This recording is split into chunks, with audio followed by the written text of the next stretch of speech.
Commercial academy के YouTube portal पे आपका स्वागत है। उम्मीद करते हैं कि आप सभी लोग अच्छे होंगे।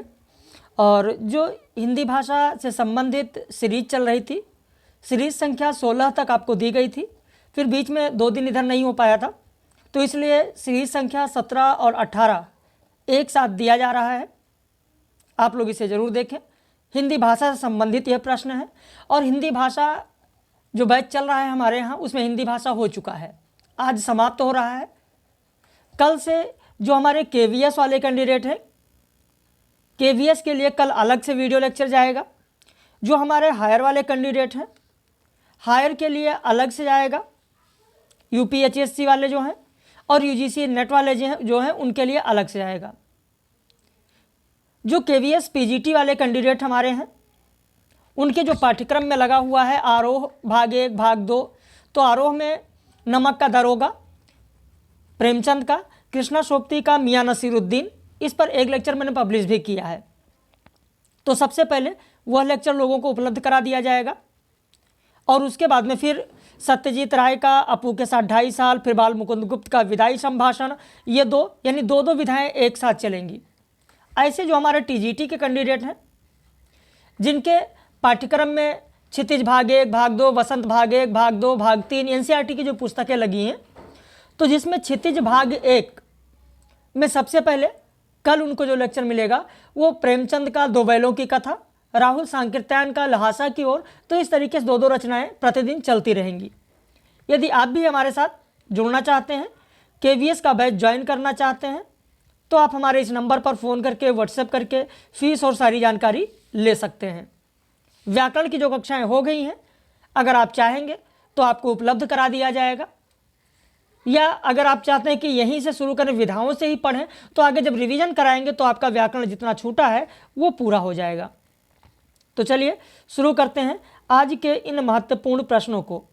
हिंदी वर्णमाला में मूल अक्षर कितने हैं? देखिए, जब मूल अक्षरों की बात आती है तो इसमें जो संयुक्त व्यंजन है उन्हें नहीं गिना जाता है। जो संयुक्त व्यंजन है उन्हें नहीं गिना जाता है। जो अनुस्वार है, विसर्ग है, उत्क्षिप्त व्यंजन है, उन्हें नहीं गिना जाता है। सिर्फ मूल अक्षर की बात हो रही है, तो आपका उत्तर हो जाएगा ए 44। हिंदी की सबसे अधिक बोली जाने वाली बोली कौन सी है? आपका उत्तर हो जाएगा बी, भोजपुरी है। ऐसे वज्जिका किस उपभाषा की गौड़ बोली है? आपका उत्तर हो जाएगा डी, बिहारी की है।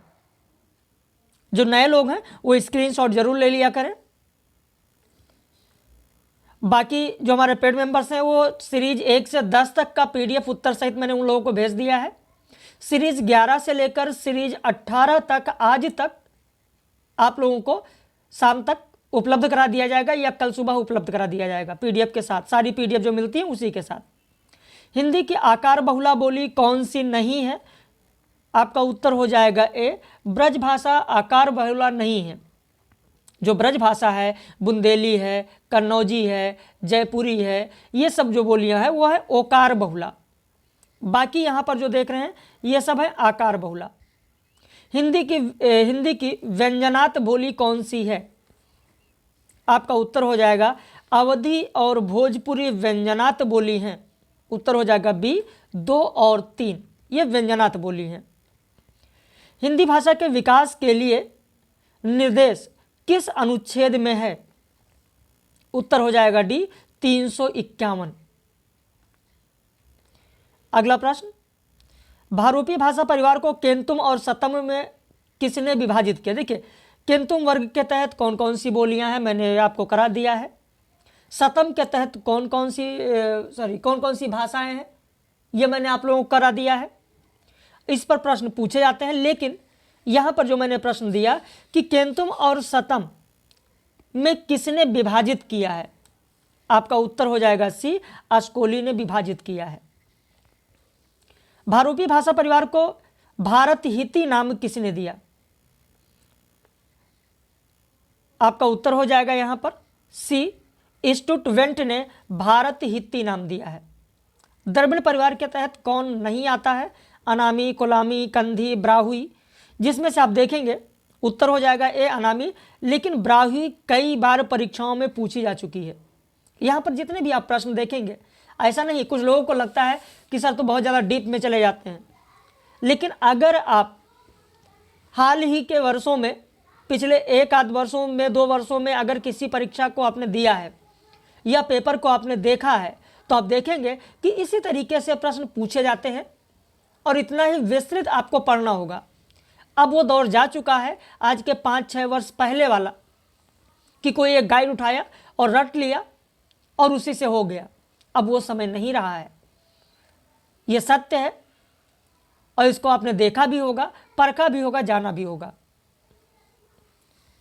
अगला प्रश्न देखें, निम्न में से बेमेल जोड़ा कौन सा है? अंग्रेजी भारूपी भाषा परिवार के तहत, मलयालम द्रविड़ भाषा परिवार के तहत, तुर्की यूराल अल्ताई भाषा परिवार के तहत, अरबी हामी भाषा के परिवार के तहत। आपका उत्तर हो जाएगा यहाँ पर प्रश्न संख्या 10 में हो जाएगा आपका डी गलत है। क्यों? क्योंकि आपने रट रखा है हामी सामी परिवार में अरबी आएगा, लेकिन हामी अलग है, सामी अलग है। हामी के तहत अरबी नहीं आता है, सामी के तहत अरबी आता है। सामी के तहत अरबी आएगा। हामी और सामी को एक साथ मिलाकर कर दिया गया और नाम दे दिया गया सामी हामी परिवार। लेकिन अगर दोनों को अलग अलग हम देखें तो सामी के तहत आएगा अरबी, ना कि हामी के तहत। हो सकता है कि यह जानकारी बहुत सारे लोगों को नई लगी हो। हौसा किस भाषा परिवार के तहत आता है? आपका उत्तर हो जाएगा हौसा सूडानी भाषा परिवार के तहत आता है। भाषाओं के आकृतिमूलक वर्गीकरण का श्रेय किसे दिया जाता है? आपका उत्तर हो जाएगा डी, श्लेगल को दिया जाता है। स्क्रीनशॉट ले लिया करिए आप लोग, ताकि जो तथ्य आपको नए लगें उसे आप कहीं लिख सकें। पाटी से पाली शब्द की उत्पत्ति किसने माना है? आपका उत्तर हो जाएगा मैक्स विल्सन ने माना है। बाकी जगदीश कश्यप के बारे में तो आपने पढ़ा ही होगा कि इन्होंने पर्याय से पाली शब्द की उत्पत्ति मानी। विधुशेखर भट्टाचार्य का भी कई बार परीक्षाओं में पूछा जा चुका है कि पंक्ति शब्द से इन्होंने पाली शब्द की उत्पत्ति मानी। विच्छु सिद्धार्थ के बारे में भी आपने पढ़ा होगा कि पाली शब्द की उत्पत्ति इन्होंने पाठ शब्द से माना है। तो इस तरीके से इन लोगों का अक्सर परीक्षाओं में पूछा जाता है। उर्दू शब्द किस भाषा का शब्द है? यह भी कई बार परीक्षाओं में पूछा गया है। आपका उत्तर हो जाएगा सी, तुर्की। अगला प्रश्न, भारोपीय भाषा परिवार की भाषा तोखारी का क्षेत्र कहाँ था? अब यह भी पूछा जा चुका, तोखारी किसके तहत आता है, किस भाषा परिवार के तहत आता है? ऐसा भी कई बार पूछा गया है, लेकिन यहाँ पर जो मैंने प्रश्न पूछा है उसका उत्तर होगा डी, मध्य एशिया। तोखारी मूलतः जो तुर्खान में बोला जाता था, मध्य एशिया में। जब तुर्खान खा की बात आई तब एक प्रश्न याद आता है, और शायद अगर आप लोग अच्छे से पढ़े होंगे तो आपको पता होगा कि बहुत सारे ऐसे शब्द हैं जहाँ पर आप देखेंगे कि जैसे क के नीचे बिंदी लगी होती है, खा है, खा के नीचे बिंदी लगी होती है ना। जा के नीचे जा को कहा जाता है ज, है ना। फा को कहा जाता है फ। तो ये जो परंपरा थी वो किसने प्रारंभ की थी? कितने लोगों को पता है? कितने लोगों को पता है? चलिए कमेंट करके बताइएगा। देखिए, आप लोग प्रतिक्रिया अपनी व्यक्त नहीं करते हैं। मैं बार बार कहता हूं कि अपनी प्रतिक्रिया जरूर व्यक्त करें, और जो वीडियो पब्लिश वीडियो है उसे ज़्यादा से ज़्यादा शेयर करें, ताकि आपके जो मित्रगण हैं उनको भी इसकी जानकारी मिल सके। और अच्छी अच्छी जानकारियाँ जब मिलेंगी तभी तो आप लोग आगे बढ़ेंगे। पाणिनि की रचना कौन सी है? यहाँ पर उत्तर हो जाएगा ए, 1 और 2। अष्टाध्यायी और उड़ादी सूत्र ये पाणिनि की रचना है। जबकि वार्तिकी की अगर बात करें तो वार्तिकी ये कात्यायन की रचना है। किसकी है? कात्यायन की। अष्टाध्यायी में माहेश्वर सूत्र की संख्या कितनी है? आपका उत्तर हो जाएगा बी, 14 है। पदों को 2 भागों में सुबंत और तिङंत में किसने विभाजित किया? आपका उत्तर हो जाएगा यहां पर बी, पाणिनि ने किया है।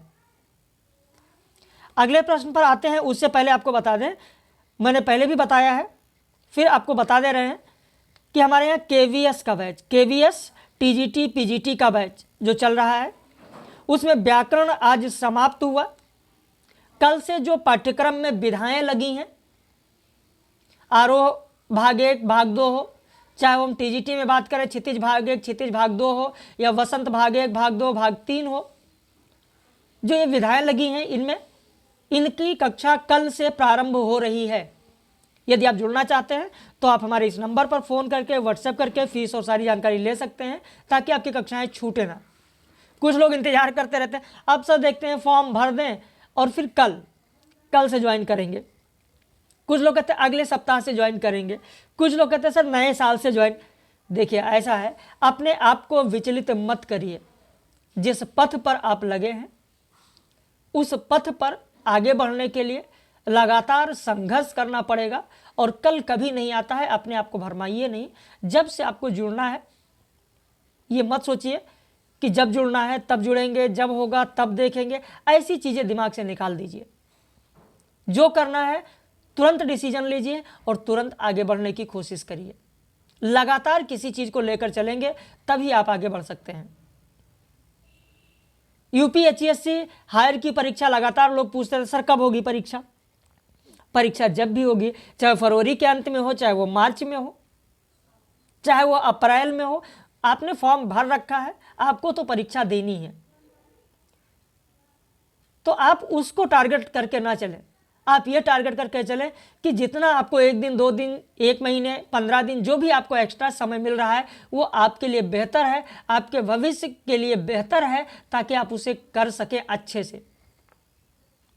तो आप अपनी तैयारी कीजिए। जब परीक्षा होनी होगी होती रहेगी, लेकिन अपनी तैयारी आप पूरी तरीके से कंप्लीट करें। बार बार चीज़ों को रिवाइज करें, और जितना रिवाइज करेंगे उतना बेहतर रिजल्ट होगा। तो हायर के लिए यूजीसी नेट 2022-23 के लिए अगर आप जुड़ना चाहते हैं तो उसके लिए भी बैच हमारे यहाँ शुरू हो चुका है। 10 दिसंबर से ही चल रहा है, और इन सभी बैचों में जो कॉमन था व्याकरण, वो व्याकरण एक साथ कराया गया। अब सारे बैच कल से अलग हो जाएंगे। केवीएस का अलग चलेगा, हायर का अलग चलेगा, यूजीसी नेट वालों का अलग चलेगा, क्योंकि इन लोगों का अलग अलग सिलेबस है। चलिए अगले प्रश्न पर आते हैं। जिह्वा पेशियों के तनाव के आधार पर शिथिल स्वर कौन सा नहीं है? आपका उत्तर हो जाएगा डी, ए नहीं होगा। बाकी ये सभी के सभी शिथिल स्वर में आएंगे। ओ की विशेषता क्या नहीं है? तो वो संवृत स्वर नहीं है, वो अर्ध संवृत है, वो पश्च स्वर है, वो वर्तुल स्वर है। 1, 2, 3 करके भी परीक्षा में प्रश्न पूछा जा सकता है कि कौन सा सही है। शा की विशेषता क्या है? आपका उत्तर हो जाएगा डी, 1, 2, 3, 4, क्योंकि शा तालव्य भी है, अघोष भी है, संघर्षी भी है और महाप्राण भी है। ऐसे ह की विशेषता क्या है? तो आपका उत्तर हो जाएगा डी, 1, 2, 3, 4। ह काकल्य ध्वनि भी है, घोष भी है, संघर्षी भी है, महाप्राण भी है। एक बार काकल्य ध्वनि करके पूछा भी गया है। रा की विशेषता क्या है? तो यहां पर भी आपका उत्तर हो जाएगा डी, र लुंठित भी है, अल्पप्राण भी है, घोष भी है, वर्ष भी है। ल की विशेषता क्या है? यहां पर भी हो जाएगा डी, ल हमारा पार्श्विक भी है, अल्पप्राण है, घोष है, वर्ष है।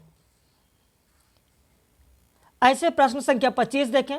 तालव्य नियम के प्रणेता में कौन शामिल नहीं है? 3 लोग थे जिन्होंने सम्मिलित रूप से तालव्य का नियम दिया। एक कौन से हैं जो इसमें शामिल नहीं है? आपका उत्तर हो जाएगा बी, फोर्तुनातो। फोर्तुनातो इसमें शामिल नहीं है। बाकी जो ये 3 लोग हैं, ये 3 के तीनों सम्मिलित रूप से तालव्य का नियम इन्होंने दिया और तालव्य नियम के प्रणेता माने जाते हैं। अगला प्रश्न देखें। मूर्धन्य नियम का प्रतिपादन आधुनिक युग में किसने किया? आपका उत्तर हो जाएगा ए, फोर्तुनातो ने आधुनिक युग में मूर्धन्य नियम का प्रतिपादन किया। ग्रिम के ध्वनि नियम, आप सबको पता है कि ग्रिम का नियम किसका है, कई बार परीक्षा में पूछा गया। यह ग्रिम का नियम क्या है, या स्वनिम व्यवस्था क्या है, किसने दिया, या ध्वनि नियम किसने दिया, ऐसे करके पूछे जाते हैं। लेकिन यहां पर मेरा यह प्रश्न है कि ग्रिम के ध्वनि नियम को ग्रिम नियम की संज्ञा किसने दी? आपका उत्तर हो जाएगा बी, मैक्स मूलर। देखिए इसी तरीके से परीक्षा में प्रश्न पूछे जाते हैं।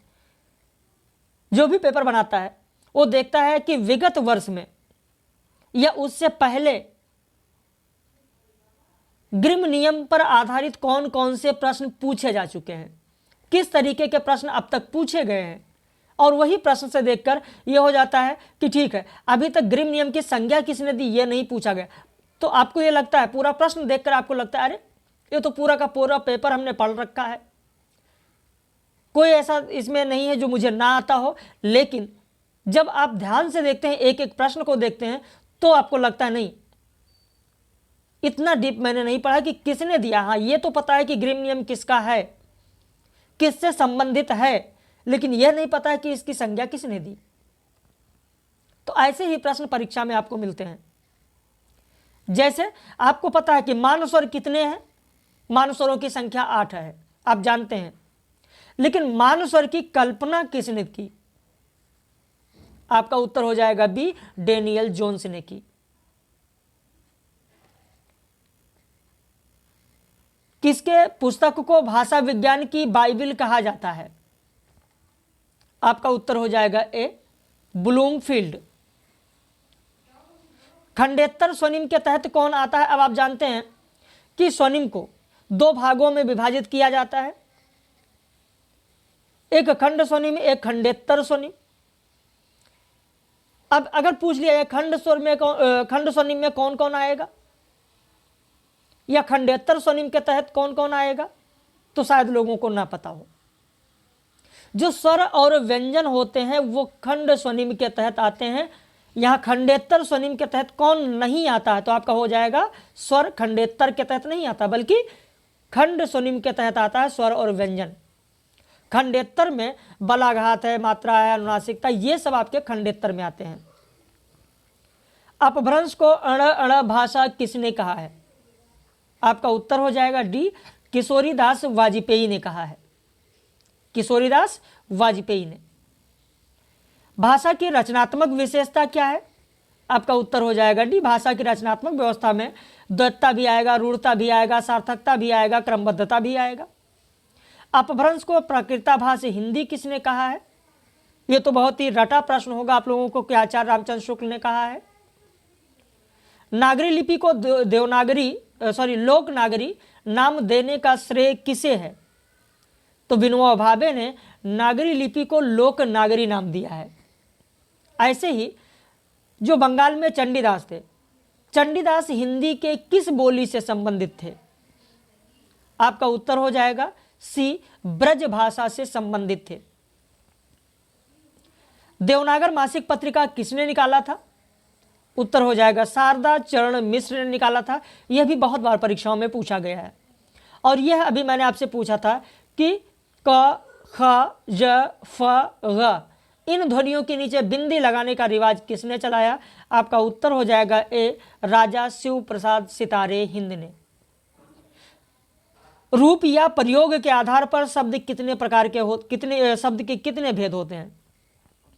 देखिए, शायद किसी ने प्रश्न किया था, आरती ने शायद पूछा था कि सर एक बार पीजीटी में, यूपी पीजीटी में आया था कि कितने प्रकार का होता है। तो देखिए, आयोग क्या करता है, अगर वहां पर मेंशन किया तभी सही है कि रूप या प्रयोग के आधार पर पूछ रहा है या उत्पत्ति के आधार पर पूछ रहा है, स्रोत के आधार पर, किस आधार पर पूछ रहा है। अगर यह चीज मेंशन है तभी क्लियर हो पाता है, और नहीं तो अगर इसमें नहीं दिया गया है तो फिर आप साधारण रूप से 3 मानेंगे, मूल शब्द, यौगिक शब्द, योगरूढ़ शब्द, 3 मानेंगे। लेकिन अगर रूप या प्रयोग के आधार पर दिया तो 2 होगा, विकारी और अविकारी।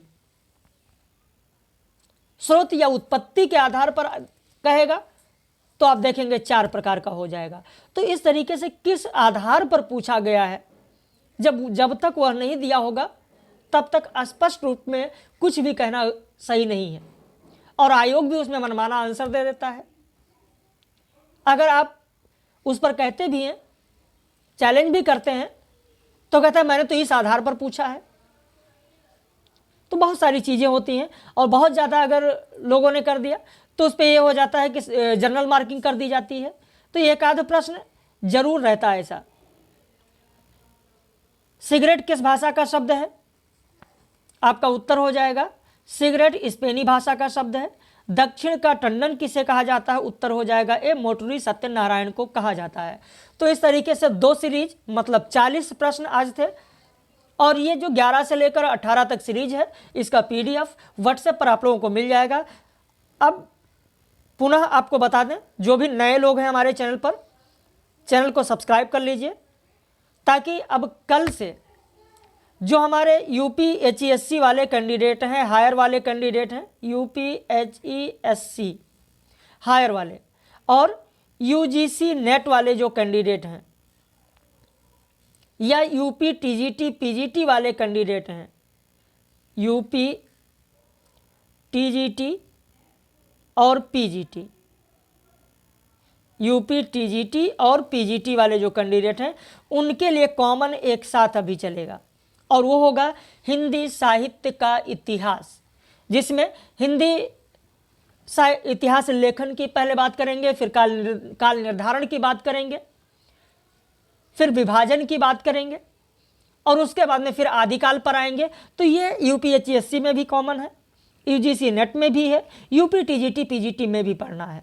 तो अभी तो इनका हिंदी साहित्य का इतिहास और काव्यशास्त्र एक साथ चलेगा, लेकिन जो हमारे KVS वाले कैंडिडेट हैं, चाहे वो KVS TGT के हों और चाहे KVS PGT के हों, इन दोनों का पाठ्यक्रम व्याकरण के बाद से अलग हो जाता है। हाँ, इसमें जो अलंकार रह गया है KVS वाले में, अलंकार आप लोगों को जब higher UGC NET UP TGT PGT में काव्यशास्त्र पढ़ाएंगे तो वहाँ जब अलंकार कराएंगे तब आप लोगों को अलंकार का वीडियो उपलब्ध करा दिया जाएगा, PDF भी उपलब्ध करा दिया जाएगा, जो हमारे KVS वाले हैं। ध्यान दें, बाकी KVS वालों के लिए कल से उनके पाठ्यक्रम में जो विधाएं लगी हैं उन पर आधारित कल से वीडियो लेक्चर उनको मिलना शुरू होगा। अभी तक सभी के साथ व्याकरण चल रहा था। यदि आप हमारे चैनल पर नए हैं तो आप हमारे इस नंबर पर फ़ोन करके या व्हाट्सएप करके फीस और सारी जानकारी ले सकते हैं। एक बार इस नंबर का स्क्रीनशॉट आप ले लें या वीडियो रोककर कहीं लिख लीजिएगा। अपनी प्रतिक्रिया जरूर व्यक्त करें, वीडियो को ज़्यादा से ज़्यादा शेयर करें। हम लोग फिर मिलेंगे ऐसे ही 20 महत्वपूर्ण प्रश्नों के साथ कल हिंदी भाषा का हिंदी साहित्य के इतिहास में। अभी तो हिंदी भाषा का विकास हो रहा था जो कि आज समाप्त हो रहा है। कल से हिंदी साहित्य के इतिहास में 20 महत्वपूर्ण प्रश्नों के साथ मिलेंगे, और जब तक इकाई 2 हिंदी साहित्य का इतिहास चलेगा तब तक 20 प्रश्नों की ये सीरीज प्रतिदिन पब्लिश होती रहेगी। जब काव्यशास्त्र शुरू करेंगे इकाई 3, तब उसमें आप लोगों को इकाई 3 यानी काव्यशास्त्र पर आधारित वीडियो लेक्चर दिया जाएगा। ठीक है, तो बाकी आप लोग लगे रहें, मेहनत करें। कहीं कोई समस्या हो तो आप लोग जरूर बताएं। हम लोग फिर मिलेंगे ऐसे ही 20 महत्वपूर्ण प्रश्नों के साथ कल।